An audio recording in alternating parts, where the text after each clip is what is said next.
Kia ora e te whānau, tēnei te mihi kia koutou I runga I ngā āhuatanga o te wā, and greetings to you all during these challenging times. This is a quick video for us to go over your voting packs, which you may have already received or you'll be receiving soon. In your pack, you'll find some key documents. Firstly, you'll find the candidate statements pamphlet. 2, your member proxy form. 3, your blue election voting paper. And finally, your green resolutions poll voting paper. Also, each of these voting papers have their own dedicated envelope if you decide to send your votes by mail. You'll notice the theme of blue and green.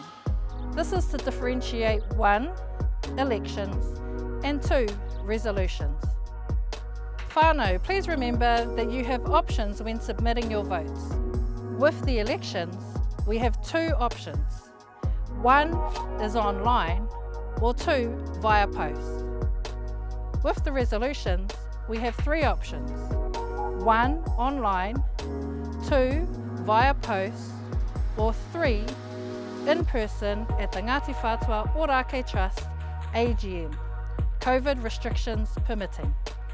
And finally, e te whānau, please keep an eye out for further comms on the AGM and the election of elected representatives. Nō reira whānau, good luck to all of our whānau candidates, and kia kaha whānau, let's get voting.